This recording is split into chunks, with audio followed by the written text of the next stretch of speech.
For you, firstly, the emotional side of that. Your mum was there, wasn't she? Yeah. And there were family watching all through Mergen, all through the bush. Yeah, it was amazing. You know, I knew they would have been, but you know, you hear afterwards because I went home. They put on a bit of a do for me, but my mum was there. It was very special. So, yeah. Charlie not, though. No. Charlie, he'd passed away a year or so earlier. No, he passed away at the start of '92, so... Yeah, but it was very good, sorry. Yeah, you're right. He used to flash his lights, didn't he, when you scored a try as a junior? So he would never let me know that he'd come up to watch, but he'd be sitting there in his car and score a try, and I'd be walking out and he'd flash lights. So, he loved his footy. As I said, he loved watching my older brothers play, and so he did the same with me. 1 month after that grand final, you're at Wembley. Australia are down 6-4 with around 10 minutes to play, and this is what happened. They've been trying the inside passes all day, the Aussies, but the Great Britain defence has been equal to the task. They're coming up both sides now. Kevin Walters delivers to Renouf. Here comes a try. Renouf scores. First and only try. Australia retains the World Cup.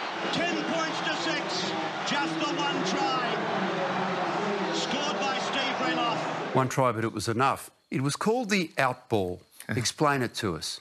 Oh, it was something Kevy and I did, and I think, to be honest, I think Kevy started that with Chris Johns, but it was all about Kevy's ball, to be honest. I know we had to get there and as a centre get to that position, which was between the centre and the winger. But it was always around the pass. The pass beat the player, we used to. The point is, you had to have the acceleration.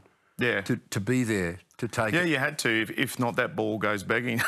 And a possible intercept, which I think might have happened a couple of times. So, yeah, the deception involves both Kevy and you, though. Yeah, it did. It did. And, a poignant one for me was probably in the '94, one of the semi-finals against Manly. We were down at the SFS, and I still remember Kevy and I he gave me the nod. We didn't say too much. So we set up on the blind against Terry Hill. Great player, Terry Hill, and got to play with him. But that day, I still remember, it was probably the best example of the outball you could get, because, they knew we were going to do it, but we sort of made sure I set up on these inside until the ball went in the scrum, and then I just slightly took a couple of steps outside of him, lined up on him, and then the ball was put in the right place as it was. And that was another good thing about it. We had it down pat that we didn't have to yell it out. We just gave each other a look, and sometimes I wanted to do it, sometimes I didn't.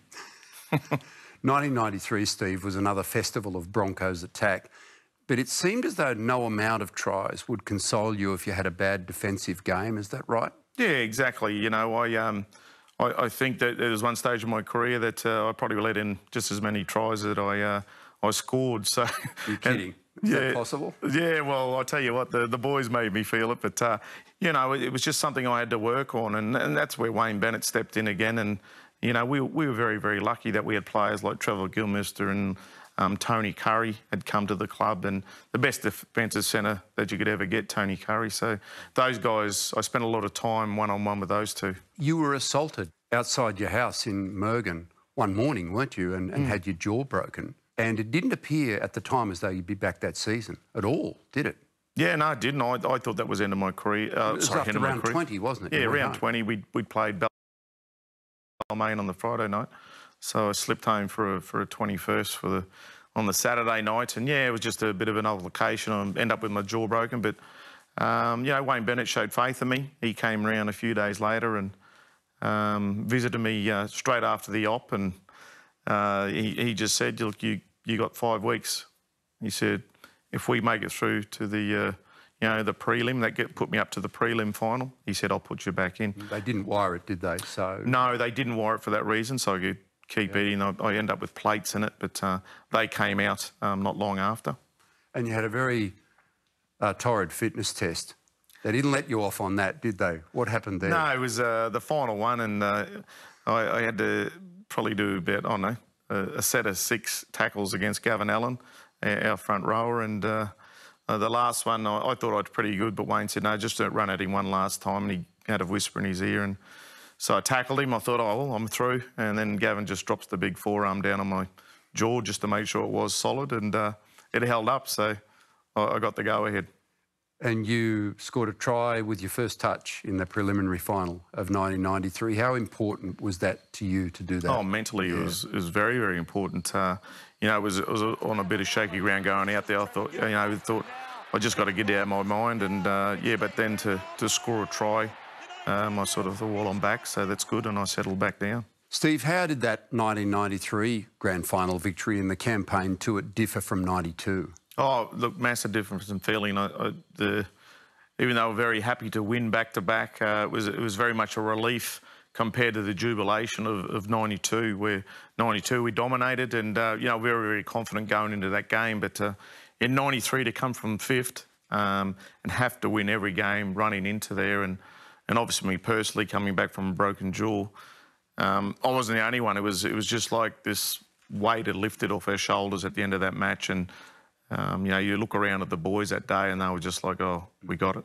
Your try-scoring qualities survived that Christmas and went into 1994. Let's look at some more. And here they come, back from the 20-metre line, going back to go forward, you might say.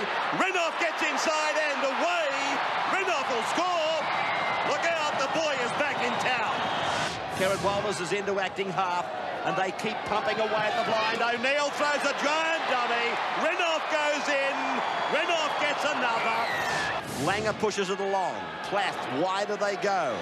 And big Andrew G is out there. Renouf's looking for three, and he gets it. There's the hat-trick. Where did you learn your fend?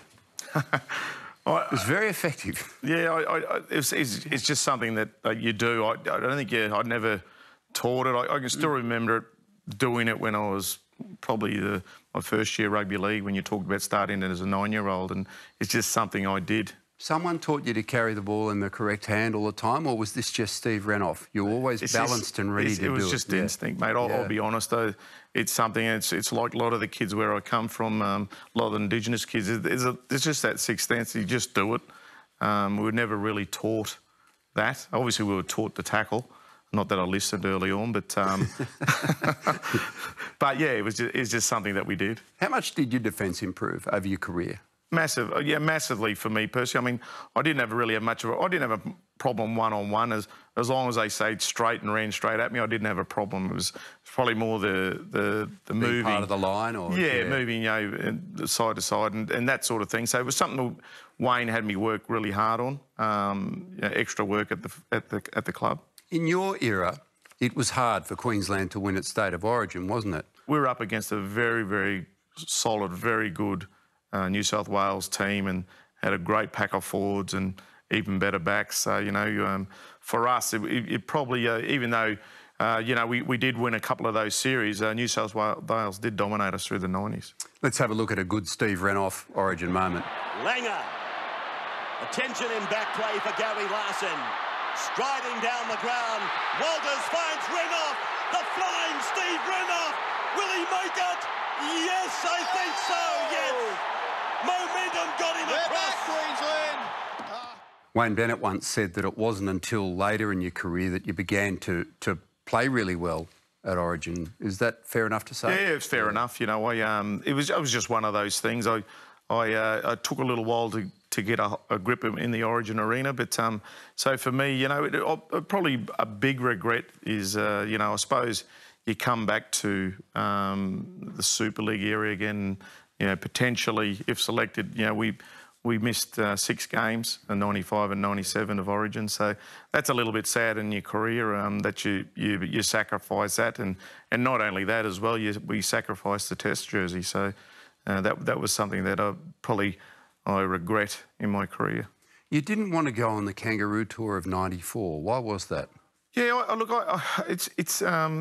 it was just, I don't know what was going on in my mind back then. I think I had a conversation with Wayne and Calvin Giles. It was just something that passed my head that I didn't really, I don't know, it was probably because I had a young family. I had a son born that year.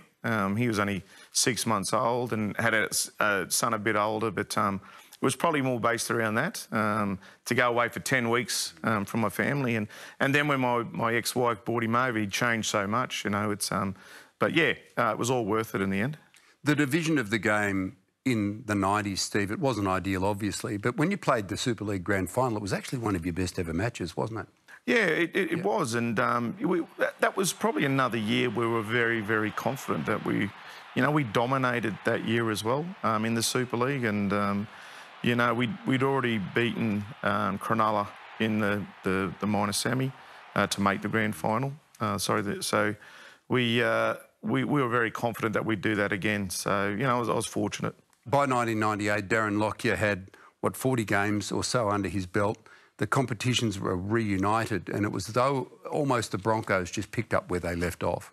Yeah, it did, and it was one of those years I do personally. I know a lot of the boys. We felt justified because no one really gave credit to our '97 grand final win, and we had in the back of our mind, well, we're all back together now, so let's go out there and show them. So we did that. We dominated, minor premiers again in '98, and then went through to win the grand final.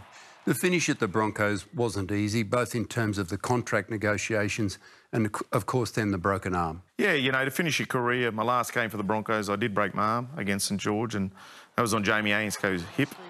So for me, that was a little bit disappointing, and we were sort of to and froing with contract talks, and I did have a contract there, but I always think about this, and it was probably coming out of the Super League era that I was a little bit mentally disjointed with rugby league here in Australia, and at the time probably with the Broncos. So I thought, well, it was a good time to head to England. I still remember walking out and telling Wayne that I'd signed at midnight the night before with Wigan for 2 years, and he sort of drained his face a bit. But but you look back in hindsight, and it was a right decision. Yeah, you played nearly 60 games over there, didn't you? Yeah. You got very close, but no cigar in the end. No, 2 grand finals and 2 losses. So I got the other end of the spectrum over there, to go through and feel the loss of 2 grand finals after winning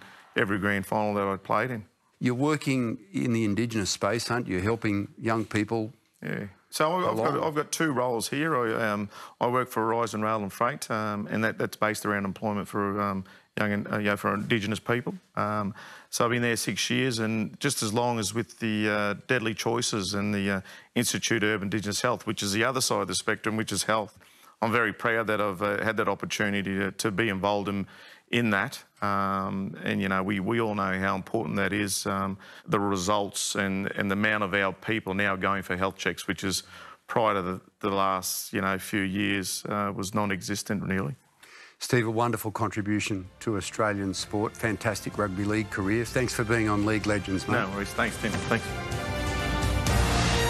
Renouf is time-bound. Hat-trick to the pool. This has been a production of Fox Sports.